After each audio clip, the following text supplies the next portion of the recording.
Hello friends, welcome to the first module of constitution. तो ये पहला मॉड्यूल है हमारे संविधान का, मेकिंग ऑफ कॉन्स्टिट्यूशन।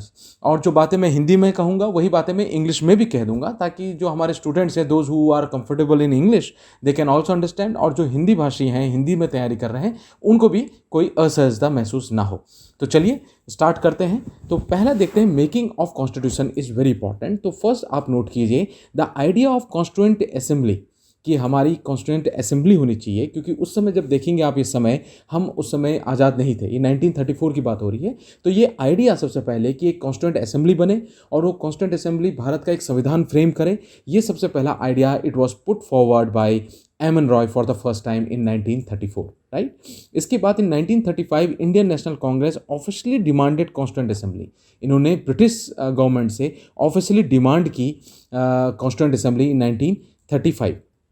1940 में एक नोट कीजिए important, the demand of Indian national congress was accepted by British government. This is known as August offer of 1940। 1940 में ब्रिटिश गवर्नमेंट ने स्वीकार की इनकी ये रिक्वेस्ट, और इसको जो ऑफर दिया गया ब्रिटिश गवर्नमेंट की ओर से, उसको कहा गया August offer of 1940, right. Then in 1942 note कीजिए, सर स्टैनफोर्ड क्रिप्स, आपने सुना भी होगा, Cripps came to India with a draft proposal for framing independent constitution. उनकी ओर से एक प्रस्ताव लेके, ड्राफ्ट प्रपोजल लेके आए कि फ्रेमिंग इंडिपेंडेंट कॉन्स्टिट्यूशन हम फ्रेम करते हैं, लेकिन इसका विरोध किया गया and Cripps proposal was rejected by Muslim League. उस समय मुस्लिम लीग का भी बहुत अहम रोल था हमारे देश के संविधान बनाने में, वो भी एक पार्टी थे।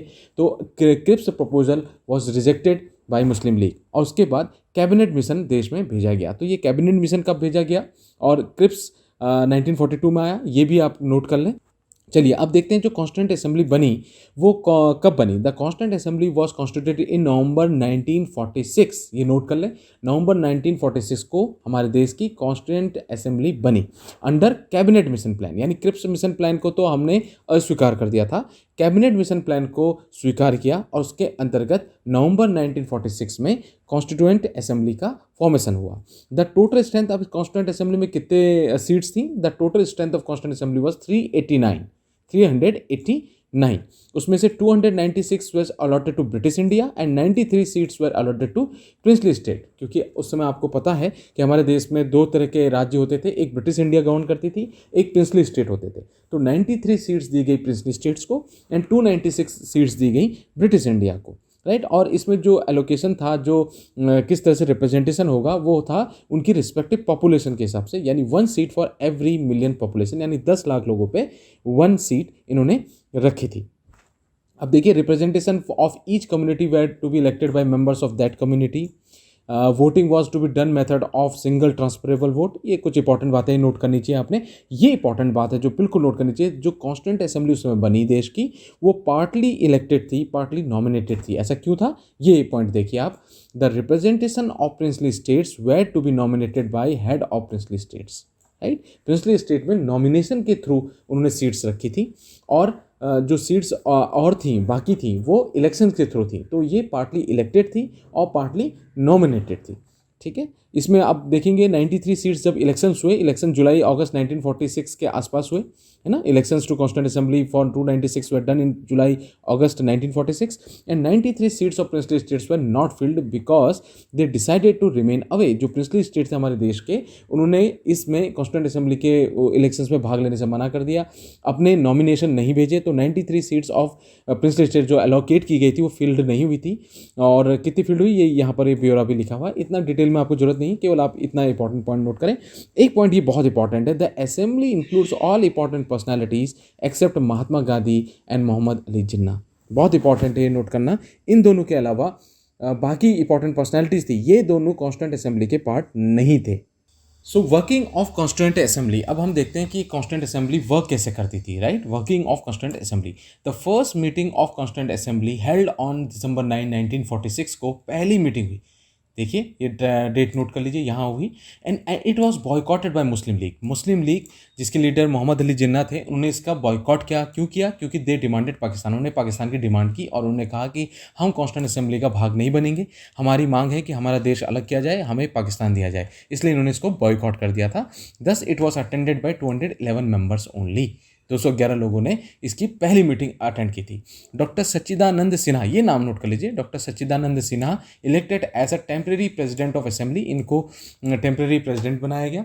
लेकिन जो पहले प्रेसिडेंट ऑफिशियली जो बने वो थे doctor Rajendra Prasad, elected as president, and H.C. Mukherjee elected as vice president of constituent assembly.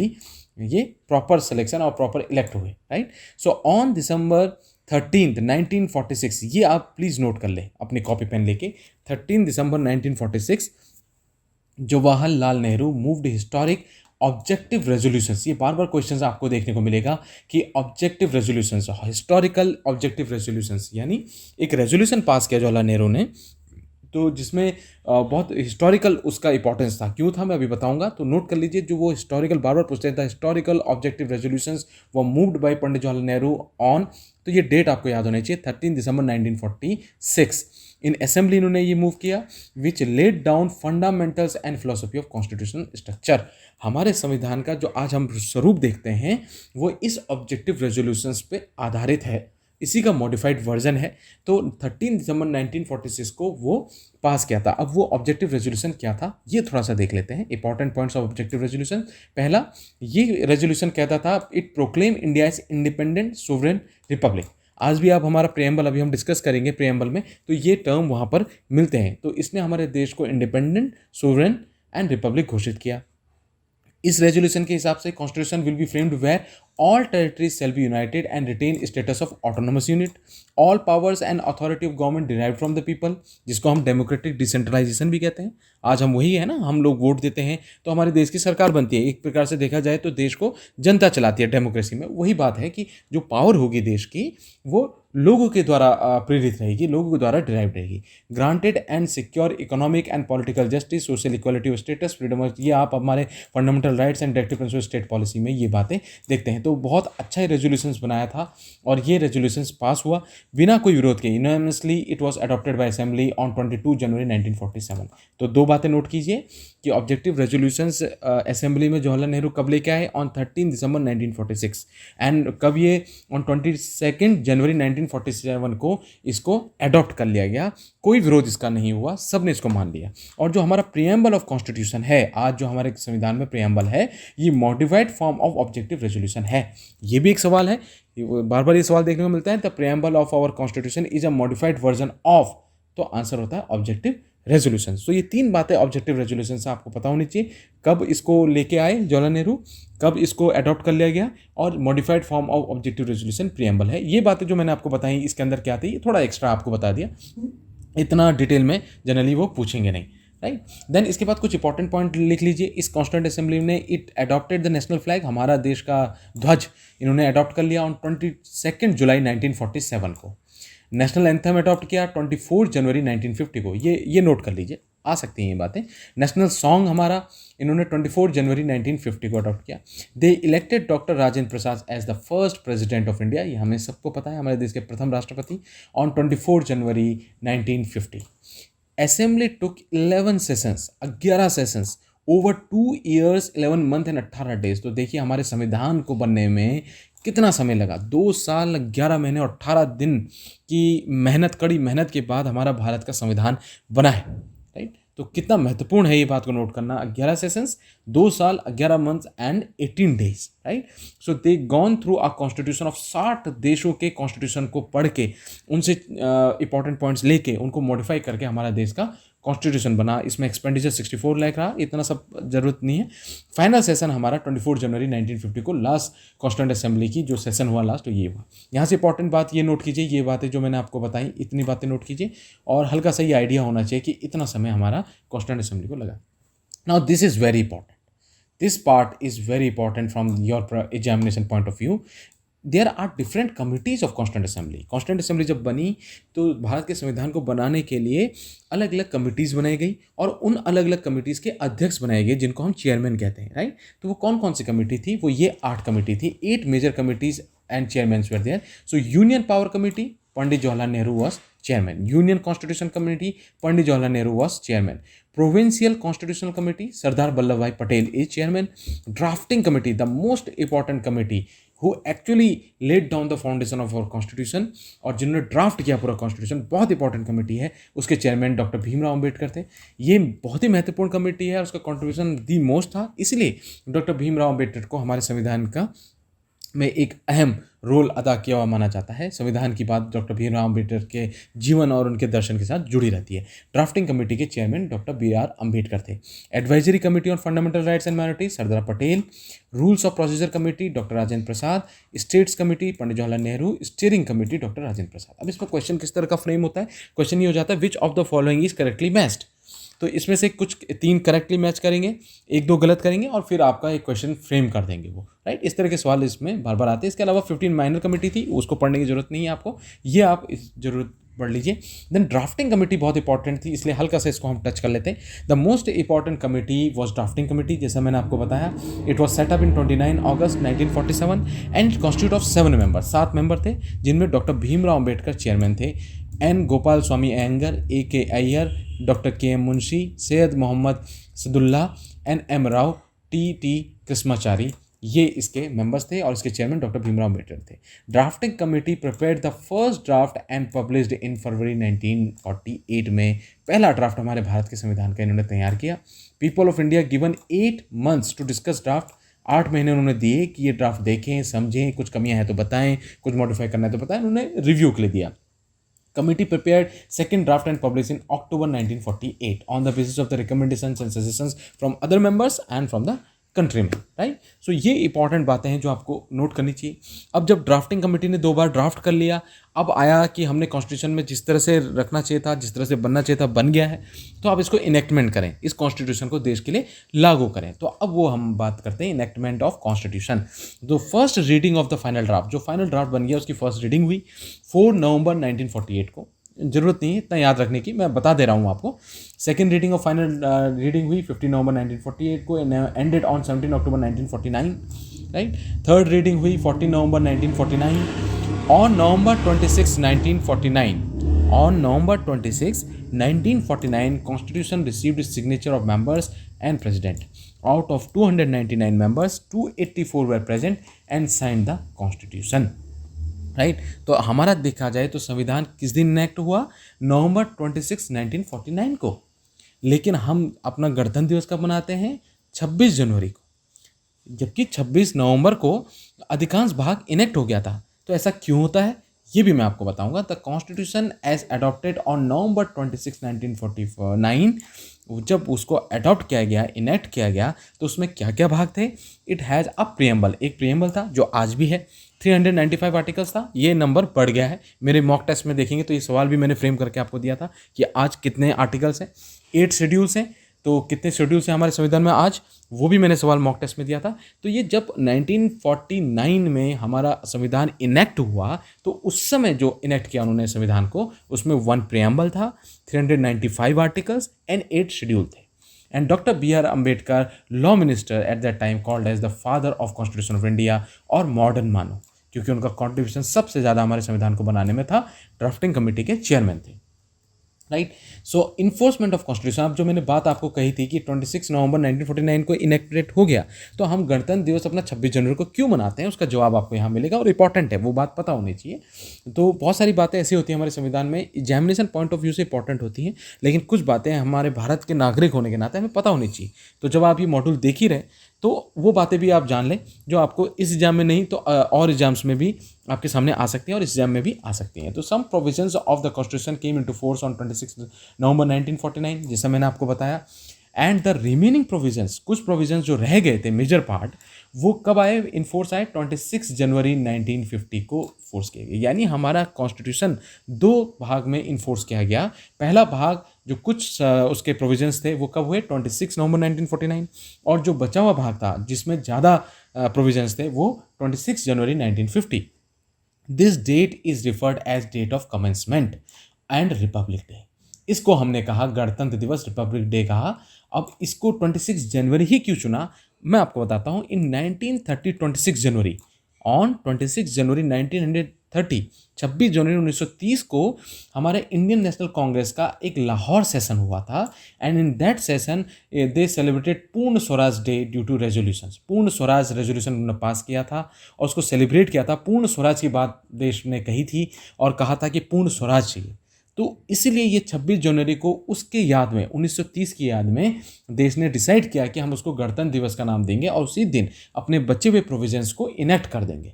तो 26 जनवरी 1950 को संविधान पूरा का पूरा लागू हुआ और ये 26 जनवरी 1930 के इंडियन नेशनल कांग्रेस के लाहौर सेशन के पूर्ण स्वराज के डिसीजन को याद करते हुए हुआ, इसलिए उसको हमने गणतंत्र दिवस या रिपब्लिक डे कहा। 26 जनवरी वॉज चोजन।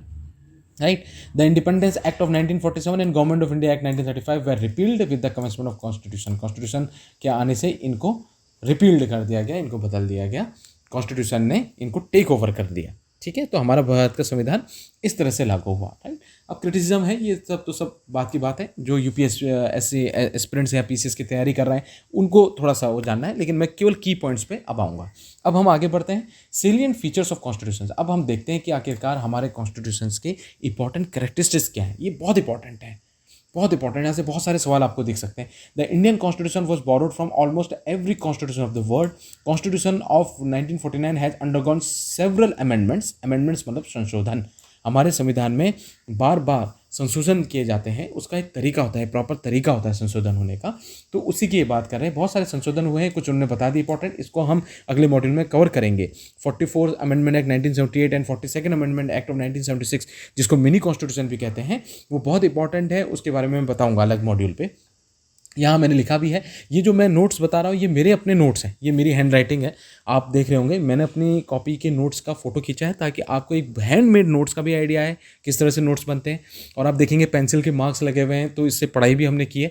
तो इसलिए ये फर्स्ट हैंड सोर्स है, किसी के हाथों के बने हुए नोट्स आपको मिल रहे हैं, तो इसलिए ये इंपॉर्टेंट हो जाते हैं मॉड्यूल। तो 42 अमेंडमेंट एक्ट 1976 को मिनी कॉन्स्टिट्यूशन कहते हैं, नोट कर लें। डायरेक्ट सवाल बन सकता है कि मिनी कॉन्स्टिट्यूशन किस अमेंडमेंट एक्ट को कहते हैं, तो 42 अमेंडमेंट एक्ट 1976 को इसलिए कहते हैं क्योंकि इसने बहुत सारी चीज़ें हमारे संविधान में बदली थी। तो पहला जो कैरेक्टरिस्टिक्स हमारे संविधान का हो गया, it is the lengthiest written constitution. विश्व का सबसे लंबा संविधान है। संविधान दो तरीके का होता है, रिटन एंड अनरिटन। रिटन जैसे American constitution, unwritten British constitution. तो रिटन कॉन्स्टिट्यूशन कैटेगरी में हमारा संविधान lengthiest of all the written constitution है। ठीक है, और कॉन्स्टिट्यूशन लेंथियस्ट है, उस समय मैंने आपको बता दिया। 1 प्रीएम्बल, 395 आर्टिकल्स एंड 8 शेड्यूल्स थे। राइट, आज कितने हैं ये मैंने सवाल, ये देखिए ये सवाल मैंने अपने मॉक टेस्ट में, जिन बच्चों ने मॉक टेस्ट किया होगा मेरे चैनल से, उन्होंने ये सवाल फेस किया होगा। तो आज हमारे पास 448 आर्टिकल्स, 25 पार्ट्स एंड 12 शेड्यूल्स हैं। और ये क्या क्या हैं, कौन से नए आर्टिकल एकदम आए हैं, कौन से शेड्यूल्स नए हैं, क्या नया उन शेड्यूल्स में ऐड हुआ है, पार्ट्स कौन से ऐड हुए हैं, क्या है, ये पूरा जो अभी एग्जिस्टिंग स्ट्रक्चर है कॉन्स्टिट्यूशन का आपको क्लियर होना चाहिए। उस पर भी मैं एक वीडियो, एक मॉड्यूल बना दूंगा जिसमें हम देख लेंगे कौन कौन से शेड्यूल्स हैं, कौन कौन से पार्ट्स हैं, कौन कौन से आर्टिकल्स हैं, किस तरह से वो डिवाइडेड हैं, उसका भी एक स्ट्रक्चर हम देख लेंगे। राइट, अब ये सबसे मोस्ट इंपॉर्टेंट पार्ट आता है। इससे पहले ये बात तो खत्म हो गई। अब यहाँ पर मैंने लिखा था आर्टिकल 370 स्पेशल स्टेटस देता है हमारे जम्मू कश्मीर को, तो अब ये हट गया है। तो अब ये हटने से क्या चेंजेस आए, किस बिल के थ्रू ये हटा, कैसे हटा, ये थोड़ा सा करंट अफेयर्स के स्पेशल नोट से आप पढ़ लीजिए। लक्ष्मीकांत की जो अब अपडेटेड बुक आएगी उसमें ये हट जाएगा और इसके बारे में लिख दिया जाएगा कि ये कैसे हटा। राइट, तो यहाँ से अब हम देखते हैं, our constitution has drawn many key points from other countries constitution. दूसरे देशों के संविधान से हमने अपने संविधान को बनाने में बहुत सारी बातें ली हैं। तो कहाँ से क्या लिया है ये नोट मैं आपको करा देता हूँ, फटाफट नोट करते जाइए। गवर्नमेंट ऑफ इंडिया एक्ट 1935 से हमारे संविधान ने क्या लिया, federal scheme, office of the governor यानी राज्यपाल का ऑफिस कैसे चलेगा, उसके रिलेटेड जितने प्रोविजंस हमने इस एक्ट से लिए हैं। जुडिशरी सिस्टम हमारा, public service commission, emergency provisions, very important, बार बार पूछता है इमरजेंसी प्रोविजंस हमने कहाँ से लिए हैं, तो गवर्नमेंट ऑफ इंडिया एक्ट 1935 से लिए हैं। वो इमरजेंसी प्रोविजंस क्या हैं वो भी हम चर्चा करेंगे अब मॉड्यूल्स पे। फटाफट मैं मॉड्यूल्स कॉन्स्टिट्यूशन के इन 13 डेज में आपको 13 वीडियोस में दूंगा और उसमें फटाफट हम 3-4 भाग में कॉन्स्टिट्यूशन खत्म करेंगे, 3-4 में ज्योग्राफी और 3-4 में हिस्ट्री। और फटाफट आप देखिए, फटाफट आप रिवाइज करते रहिए। देन एडमिनिस्ट्रेटिव डिटेल्स, ये हमने गवर्नमेंट ऑफ इंडिया एक्ट से ली। इसमें आपको हिंट भी है, जिनको मैंने बार बार स्ट्रेस करके पढ़ाई की है, जुडिशरी जो गोल किया है, इनको आप गवर्नमेंट ऑफ इंडिया एक्ट इनको याद जरूर रखिए। ठीक है, देन इसके बाद हम आते हैं ब्रिटिश कॉन्स्टिट्यूशन से हमने क्या क्या लिया, पार्लियामेंट्री गवर्नमेंट ली है, रूल ऑफ लॉ लिया है, लेजिस्लेटिव प्रोसीजर जो हमारा है वो लिया है, कैबिनेट सिस्टम लिया है, सिंगल सिटीजनशिप हमने ब्रिटिश कॉन्स्टिट्यूशन से ली है, एंड बाई कैमरलिज्म जिसको कहते हैं relationship between executive and legislature हमारा, तो वो ब्रिटिश कॉन्स्टिट्यूशन से हमने लिया है। ठीक है, ये रिट्स की भी बात जो हुई है वो ब्रिटिश से ली है, तो ये बातें आपको याद रखनी है। ठीक है, then US constitution, American constitution हमने क्या लिया, fundamental rights, very important, very very important, बार बार पूछा जाता है। फंडामेंटल राइट्स कहाँ से लिए हमने, यूएस कॉन्स्टिट्यूशन से लिए। Then post of vice president, उससे रिलेटेड प्रोविजंस हमने यूएस कॉन्स्टिट्यूशन से लिए। Independence of judiciary, impeachment of president, president को हटाने का एक तरीका है। यदि संविधान के हिसाब से हमारे देश के राष्ट्रपति कोई गलत स्टेप लेते हैं तो प्रॉपर तरीका है उनको प्रेसिडेंट पोस्ट से हटाने का, तो जिसको कहते हैं इम्पीचमेंट ऑफ प्रेसिडेंट, हम डिस्कस करेंगे, वो भी यूएस कॉन्स्टिट्यूशन से लिया गया है। Removal of supreme court and high court जजेस, US constitution, and judicial review, US constitution. Then Irish constitution से क्या क्या लिया, directive principles of state policy, very important, आप नोट करें, मैं स्ट्रेस दे रहा हूं बार बार, fundamental rights, US constitution, directive principle of state policy, Irish constitution, nomination of member to Rajya Sabha, Irish constitution, method of election of the president, president का हटाने का तरीका, इंपीचमेंट कहाँ से लिया, यूएस कॉन्स्टिट्यूशन से, लेकिन प्रेसिडेंट के तरीका जो सिलेक्शन का है हमारे देश का वो कहाँ से लिया, आयरिश कॉन्स्टिट्यूशन से। सो ये बातें आप प्लीज नोट करें। Then Canadian Constitution, appointment of the state governors, advisory jurisdiction of Supreme Court, federal with strong center, and vesting of regional power to center. इसमें appointment of state governor is important, Canada से आप याद रखिए। Australian constitution, joint sitting of two houses of parliament की जो joint sitting होती है कहाँ से लिया, Australian constitution. Freedom of trade, concurrent list जो हमारे देश की हैं वो कहाँ से ली, ऑस्ट्रेलियन कॉन्स्टिट्यूशन से। कॉमर्स एंड इंटरकोर्स ये भी लिया है, तो ये देखिए concurrent list important, joint sitting important है, appointment of state governors and directive principle state policy and method of election of president is important, right. तो अब हम इसके बाद देते हैं जर्मनी की बात आती है। हाँ ठीक है, अब जर्मनी की बात हम करते हैं, 1 2 3 स्टार्ट।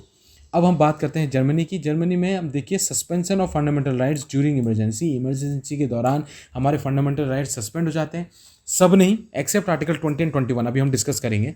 तो ये जो बात ली गई कहाँ से ली गई, जर्मनी से ली गई। रशियन से हमने क्या लिया, fundamental duties, very important to note, fundamental duties are taken from Russian constitution. Then ideal of justice in preamble कहाँ से लिया, रशियन कॉन्स्टिट्यूशन से लिया। फ्रेंच कॉन्स्टिट्यूशन से क्या लिया हमने, रिपब्लिकन आइडियल्स ऑफ लिबर्टी की बात है हमारे, देखेंगे आप ये टर्म बार बार हमारे प्रीएम्बल में है, कहाँ से लिया गया, फ्रेंच कॉन्स्टिट्यूशन से लिया गया, राइट। यहाँ तक मैंने कवर कर दिया। साउथ अफ्रीकन कॉन्स्टिट्यूशन से भी लिया, अमेंडमेंट ऑफ कॉन्स्टिट्यूशन, हमारे देश के संविधान का संशोधन कैसे होगा, ये बात हमने कहाँ से ली, साउथ अफ्रीकन कॉन्स्टिट्यूशन से ली, राइट। तो ये देखिए overall structure part of government of India act 1935 ने हमारे कॉन्स्टिट्यूशन को स्ट्रक्चरल पार्ट दिया है, एंड फिलोसॉफिकल पार्ट जो उसके पीछे धारणाएं हैं, जो उसके पीछे दृष्टांत है, वो यानी fundamental rights, directive state policy हमने कहाँ से लिया, अमेरिकन कॉन्स्टिट्यूशन से, आयरिश कॉन्स्टिट्यूशन से हमने लिया है, ठीक है।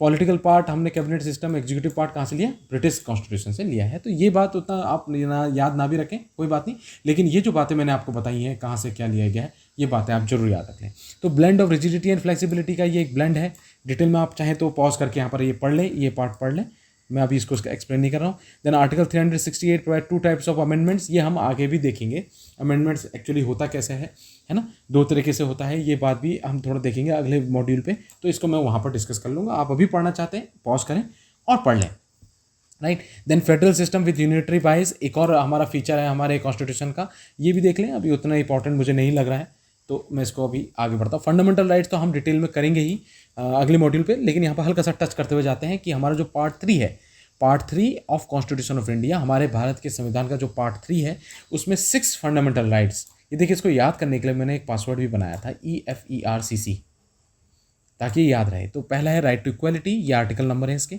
राइट टू फ्रीडम, ये आर्टिकल नंबर है। Right against exploitation, right to freedom of religion, cultural and educational rights, right to constitutional remedies, these right are enforceable by court of their violation, ये बहुत इंपॉर्टेंट है, याद रखिए। Directive principle of state policy, fundamental duties, ये जो बातें हैं ये इनफोर्सेबल नहीं है। इनफोर्सेबल मतलब कि आपका यदि अधिकार ये कोई छीन रहा है तो आप कोर्ट जा सकते हो, सीधे सुप्रीम कोर्ट जा सकते हो। आप कह सकते हो कि मेरा मूलभूत अधिकार का हनन हुआ है, छीना गया है मेरे से, तो कोर्ट उसको इंश्योर करेगा कि आपका मूलभूत अधिकार, आपका फंडामेंटल राइट आपको मिले।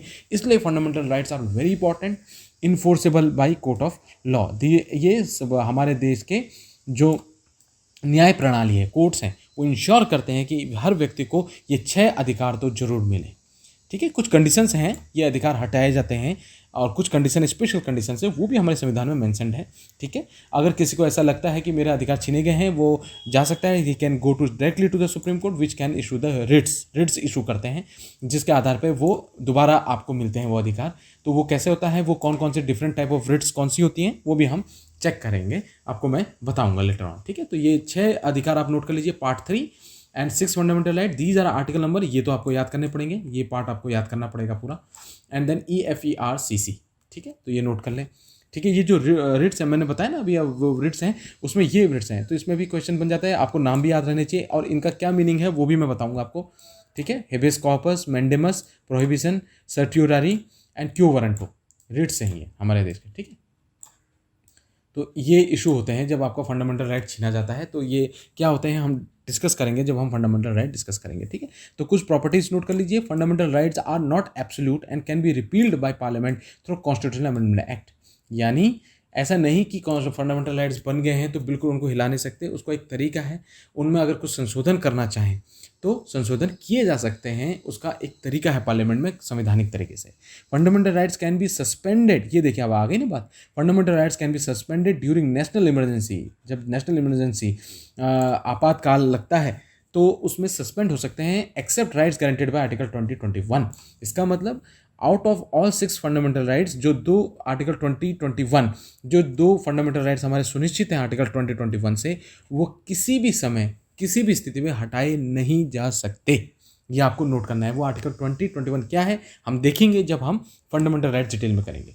ठीक है, originally constitution provided for 7 fundamental right, पहले 7 फंडामेंटल राइट्स है, but the right to property article 31 को 44 अमेंडमेंट एक्ट, ये नोट कीजिए 44 अमेंडमेंट एक्ट कौन सा होगा, 1978 होगा, and it has been converted into legal right under article 300A part 12।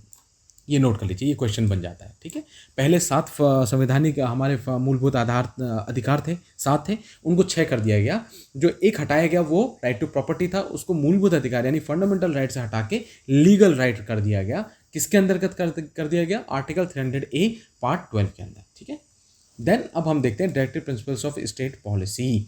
Directive principle state policy बहुत इंपॉर्टेंट है। डायरेक्टिव प्रिंसिपल स्टेट पॉलिसी ये इंश्योर करता है कि हमारा जो राज्य है, जो हमारी बातें कही गई संविधान में, जो इसके अंदर लिस्ट दी गई है डायरेक्टिव प्रिंसिपल स्टेट पॉलिसी के अंदर, वो मैं डिटेल में बताऊंगा, वो हमारे राज्य की ड्यूटी है, स्टेट की ड्यूटी है उनको इन्फोर्स करना, उनको लागू करना। ठीक है, वो उनकी ड्यूटी है स्टेट की। ठीक है, तो directive principle state policy is a novel feature of Indian constitution, doctor Bhimrao Ambedkar ने कहा। Directive principle state policy enumerated in part 4 पे ये इन्यूमरेटेड हैं। So they are enumerated in part 4 of the Constitution and they are classified into 3 categories: socialistic, Gandhian and liberal intellectual। ये पढ़ लीजिए, इसी से ऑब्जेक्टिव बना देगा, एक नई कैटेगरी दे देगा और कहेगा which of the following is not a category of directive principle state policy. तो ये they are not justifiable, they are not enforceable by courts for their violation, it shall be the duty of the state. यानी अगर ये कोई पालन नहीं करता है तो ऐसा नहीं कि उसके अगेंस्ट कार्रवाई हो जाएगी या आप कोर्ट जा सकते हो उसका अधिकार मांगने, नहीं। जैसे फंडामेंटल राइट्स के हनन पे तो आप सीधे सुप्रीम कोर्ट जा सकते हो, इन पे नहीं। ये ड्यूटी बनाई गई है कि राज्य सरकार की, कि उनकी ड्यूटी होगी कि इनको वो लागू करें, राइट। तो इसको अभी अब हम अच्छे से डिटेल में देखेंगे कि इसको कैसे इंटरप्रेट करेंगे डायरेक्टिव प्रिंसिपल स्टेट पॉलिसी को। देन फंडामेंटल ड्यूटीज़ भी दी गई हैं, ये भी एक फीचर है हमारा। ठीक है, फंडामेंटल ड्यूटीज़, ये फंडामेंटल ड्यूटीज हमारे संविधान में कैसे आई, तो ये भी मैं यहाँ पर चेक रहा है। फंडामेंटल ड्यूटीज वर एडेड ड्यूरिंग इंटरनल इमरजेंसी 1975-1977 में, जब इंटरनल इमरजेंसी लगी थी, bye 42nd amendment act of 1976 के थ्रू। दो यहाँ पर आप अमेंडमेंट जरूर नोट कर लें, 44 amendment act of 1978 and 42nd amendment act of 1976। ये दोनों मैं बताऊंगा इसके अंदर क्या क्या इन्होंने चेंजेस किए। ठीक है, बहुत इंपॉर्टेंट अमेंडमेंट है। तो 42nd अमेंडमेंट एक्ट 1976 से फंडामेंटल ड्यूटीज़ स्वर्ण सिंह कमेटी के की वजह से रिकमेंडेशन इनकी आई थी कि ऐसा होना चाहिए, और तो उसकी वजह से ये हमारे उसमें जुड़ी। And also 86th amendment act of 2002 ने एक और मोर फंडामेंटल ड्यूटी हमारी ऐड की है। सो फंडामेंटल ड्यूटी कहाँ पर है, पार्ट 4A पे, right, part 4A consisting of article 51A and 11 fundamental duties. Note कर ले, ये इंपॉर्टेंट है आपके पॉइंट ऑफ व्यू से, ये पता होना चाहिए आपको अच्छे से। Part 4A it consist of article 51A और उसके अंदर 11 हमारी फंडामेंटल ड्यूटीज़ हैं। They are not justifiable, they are not enforceable as like fundamental rights. ठीक है, फिर हमारा संविधान का एक और प्रॉपर्टी है, सेकुलर स्टेट घोषित करता है। It does not uphold any particular religion as the official religion. हमारे देश का कोई ऐसा ऑफिशियल रिलीजन नहीं है, हर किसी को आज़ादी है अपने रिलीजन को प्रमोट करने की, अपने रिलीजन को प्रैक्टिस करने की आज़ादी है ना। The term secular was added to the preamble of Indian constitution by 42nd amendment act. Again देखिए कहाँ से सेकुलर वर्ड ऐड हुआ, 42nd constitution amendment act of 1976 से ऐड हुआ कि देश का कोई ऑफिशियल रिलीजन नहीं होगा और देश सेकुलर रहेगा, राइट। तो ये बातें हो गई। इमरजेंसी की भी एक चैप्टर, ये लक्ष्मीकांत से नोट्स बने तो उन्होंने शुरुआत के चैप्टर में थोड़े इंपॉर्टेंट प्रॉपर्टी समझाए हैं, तो उन्होंने यहाँ पर बताया भी है कि क्या क्या इंपॉर्टेंट इमरजेंसी है। दो इसके बाद में पूरा बड़ा चैप्टर भी है नेशनल इमरजेंसी पे। तो नेशनल इमरजेंसी पे देखिए, तो पहली national emergency, 3 type of national emergency होती है। First is national emergency due to war, युद्ध, एक्सटर्नल एग्रेशन या आर्म्ड रेबेलियन, या देश में विद्रोह के कारण, वॉर के कारण ये जो इमरजेंसी लगती है आर्टिकल 352 के अंतर्गत लगती है, इसको नेशनल इमरजेंसी कहते हैं। दूसरी स्टेट इमरजेंसी होती है, राज्य की, या प्रेसिडेंट रूल, कहते हैं ना उस राज्य में प्रेसिडेंट रूल लग गया, राष्ट्रपति शासन लग गया, ये वही है।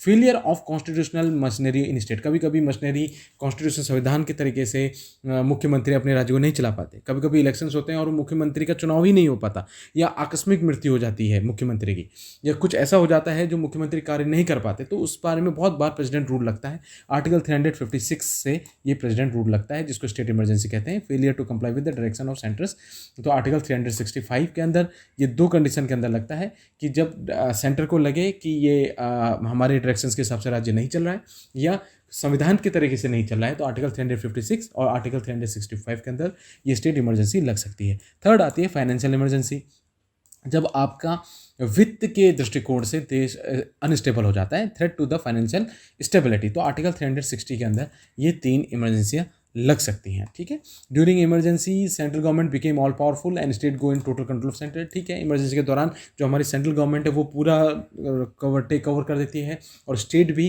पूरे कंट्रोल में चले जाते हैं। ठीक है, तो हमारा जो फेडरल सिस्टम है, जो सेंटर का भी है और राज्यों का सिस्टम है, वो क्या बन जाता है, यूनिटरी सिस्टम में कन्वर्ट हो जाता है। ठीक है, तो ये यूनिक फीचर है कि इमरजेंसी के दौरान हमारा फेडरल सिस्टम कन्वर्ट हो जाता है यूनिटरी सिस्टम पे, तो इसलिए ये यूनिक फीचर होता है हमारे राज्य के संविधान का। फिर एक और पॉइंट नोट कर लीजिए, 3 टायर गवर्नमेंट की बात कही गई है। 73rd amendment act of 1992 note कीजिए, बहुत इंपॉर्टेंट है। Part 9 and schedule 11th schedule है, पार्ट 9 है, ये किसके बारे में बात करता है, ये हमारे पंचायती राज कॉन्स्टिट्यूशन के और रूरल और लोकल गवर्नमेंट के बारे में बात करता है। तो जब भी सवाल आए पंचायती राज से रिलेटेड कहाँ है, part 9 schedule 11 73rd amendment act of 1992 से ऐड हुआ। 74th अमेंडमेंट एक्ट ऑफ 1992 से क्या ऐड हुआ, पार्ट 9 का ए पार्ट शेड्यूल 12, और इसके अंदर म्यूनिसिपैलिटीज़ की बात की गई है, urban and local government municipalities की बात की गई है। तो ये 2 बातें भी आप नोट कर लें। तो now coming to the preamble of constitution, पहला चैप्टर, अब हम एक एक करके इंपॉर्टेंट देखते जाते हैं, important points, right. Preamble of constitution बहुत इंपॉर्टेंट है हमारा प्रीएम्बल। आपको याद होगा एनसीईआरटीज़ की बुक्स में in the first left side जब हम एनसीईआरटी बुक खोलते थे तो प्रीएम्बल वहाँ लिखा होता था। ठीक है, तो अब कुछ इंपॉर्टेंट पॉइंट्स आप नोट कीजिए। The term preamble means introduction और प्रीफेस टू द कॉन्स्टिट्यूशन। जैसे हर किताब का एक प्रीफेस होता है, किस किताब के अंदर क्या है, वैसे हमारे भारत के संविधान के अंदर क्या है वो प्रीएम्बल घोषित करता है। इट इज़ द समरी और एसेंस ऑफ कॉन्स्टिट्यूशन, यानी हमारे संविधान का निचोड़ या सारांश आप कह सकते हैं हमारा प्रीएम्बल है। It is identity card of constitution. N.A. Palkhivala ने कहा कि ये हमारा आईडी कार्ड है कॉन्स्टिट्यूशन का। कितनी इंपॉर्टेंट बातें, कितना रोचक है ये सब बातें नोट करना। ठीक है, तो preamble of Indian constitution is based on objective resolutions, मैंने आपको बता दिया था, पंडित जवाहरलाल नेहरू ने जो मूव किया था, ठीक है, ऑन 13 दिसंबर 1946 को, और जिसको अडॉप्ट किया गया था 22 जैन 1947 को। Preamble has been amended by 42nd amendment act of 1976 से प्रीएम्बल को अमेंड किया गया था, विच एडेड अमेंड करके socialist, secular and integrity 3 new words introduced किए गए थे। ये आप नोट कर लें। तो ये जब भी क्वेश्चन आए, the 3 new words socialist, secular and integrity were added into preamble by 42nd amendment act 1976। तो ये हमारा प्रीएम्बल है। ठीक है, ये तो आप पढ़ लीजिए अच्छे से, ये मैंने लिखा है हर जगह इसको याद करने के लिए। कभी कभी सवाल आ जाता है which of the following term is not included in preamble of our constitution. तो ये जस्टिस, लिबर्टी, इक्वालिटी, फ्रेटर्निटी ये शब्द तो हैं, इसके अलावा कोई और शब्द देंगे, तो इसलिए ये याद रखना है कि sovereign, socialistic, secular, democratic, Republic, justice, liberty, equality, fraternity. ठीक है, इनको याद करने के लिए मैंने शॉर्ट फॉर्म भी बना रखे थे, तो ये आपको याद रखना है, हल्का सा आइडिया होना चाहिए हमारा प्रेम्बल। अब हम देखते हैं फीचर्स। देखिए, source of authority from people of India, हम डेमोक्रेटिक कंट्री हैं, लोगों से पावर अथॉरिटी को मिलती है। ठीक है, नेचर ऑफ इंडिया क्या लिखा है हमारे प्रेम्बल ने, क्या कहा हमारे देश के संविधान, हमारे देश का क्या गुण होगा, sovereign, socialist, secular, democratic and Republic. And objective of constitution क्या होंगे, justice, liberty, equality and fraternity, ये हमारे उद्देश्य होंगे। एडॉप्शन की डेट 26 नवंबर 1949 पहले ही हमने डिस्कस कर दी। ठीक है, तो ये हमने कुछ पासवर्ड बना रखे थे मैंने। ठीक, सोवरेन का क्या मतलब होता है कि इंडिया किसी पे आधारित नहीं रहेगा, ना डोमिनियन रहेगा। आपको याद होगा आज़ादी की लड़ाई आप पढ़ेंगे तो उसमें पहले Indian national Congress dominion status की मांग कर रही थी ब्रिटिश सरकार से, यानी हमारा देश तो आज़ाद होगा एक महीने से, लेकिन फिर भी फाइनली जो संचालन करेंगे ब्रिटिश गवर्नमेंट करेंगे, डोमिनियन स्टेटस मिलेगा। तो इस सोवरेन का ये कहता है कि ना ये डोमिनियन स्टेटस नहीं होगा, ना ही ये किसी पर निर्धारित रहेगा, ये एक स्वतंत्र राष्ट्र होगा, इंडिपेंडेंट स्टेट होगा। ठीक है, और पढ़ना चाहते हैं तो ये बातें भी आप पढ़ लें। सोशलिस्ट की बात कही, this term was added by 42nd Amendment 1976. It means democratic socialism, that is mixed economy where both public and private sector coexist side by side. दोनों प्राइवेट भी पब्लिक भी एक के साथ एक हाथ बढ़ाते हुए चलेंगे, ये कहा गया। Is a blend of Marxism and Gandhism. इसमें बहुत सारी डिबेट होती है, इसमें बहुत फिलोसफिकल बातें हैं, ये दृष्टांत है। ठीक है, तो बहुत लोग कहते हैं इसका मतलब ये नहीं है, इसका मतलब ये है, लेकिन मैं वो बातें आपको बता रहा हूँ जो लक्ष्मीकांत बुक में, जो बहुत ऑथेंटिक सोर्स है तैयारी का, वहाँ जो लिखी गई है। ठीक है, फिर तीसरा आ गया सेकुलर, जिसमें हमने पहले ही कह दिया कि हमारा कोई ऑफिशियल रिलीजन नहीं है, हर किसी को अपना रिलीजन प्रैक्टिस करने की आज़ादी है। ये भी 42nd अमेंडमेंट एक्ट 1976 से ऐड हुआ। अब हम जब फंडामेंटल राइट्स पढ़ेंगे तो उसमें भी देख लेंगे इसको। ठीक है, देन डेमोक्रेटिक, आपको पता है हमारा देश एक डेमोक्रेटिक देश है। ठीक है, तो ये भी थोड़ा सा पढ़ लें, ये भी बताता है। देन जस्टिस की बात हमारी होती है, सोशल जस्टिस की बात होती है, economic justice and political justice, and ideals of justice, social, economic and political taken from Russian revolution. ये तो पहले से ही आपने देख लिया कहाँ से ये पाग रेवोल्यूशन का हमारे संविधान का लिया गया है। देन लिबर्टी की बात ये करता है, liberty means absence of restraints on activity on individuals, liberty of thought, expression, belief, faith and worship, इन सब की आज़ादी हमारे देश में मिलती है। इसलिए भारत देश को महान कहा गया, क्योंकि हमारे देश में हर व्यक्ति को आज़ादी है, अपनी अभिव्यक्ति की भी आज़ादी है, जिसका दुरुपयोग भी लोग करते हैं।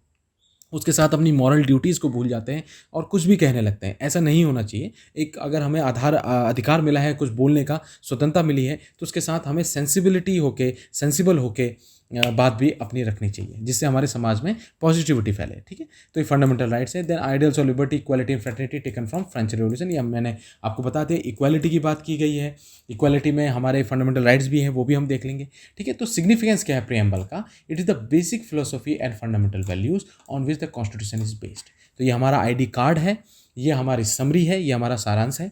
और प्रेम्बल हमारा आपको मैंने बताया, आपको याद रखना है कि प्रेम्बल जो हमारा है वो कौन कौन से टर्म्स उसमें हैं, ये मैंने आपको बताया।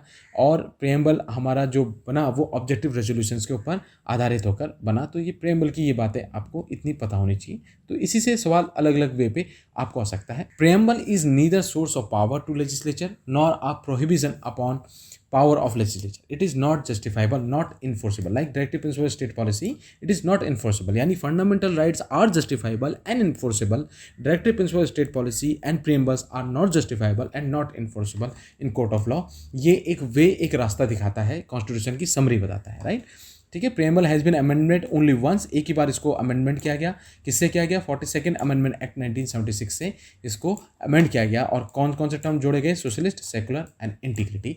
तो दोस्तों, ये मैंने आज आपको जस्ट एक कॉन्स्टिट्यूशन कैसे बना, कॉन्स्टिट्यूंट असेंबली कैसे बनी, इंपॉर्टेंट फीचर्स क्या हमारे कॉन्स्टिट्यूशन के, और प्रेम्बल, इतना मैंने कवर कर लिया। तो आई होप कि आपको ये अच्छा लगा होगा। आप मेरे नोट्स हैं तो आप की पॉइंट्स रिवाइज कर लीजिए। पढ़ लिया है, इसको सुन के आपको एक बार और रिवाइज हो जाएगा और आपको पता चल जाएगा कि कहाँ पर एम्फेसिस देने की जरूरत है। सो मिलते हैं अगले मॉड्यूल पे। नमस्कार।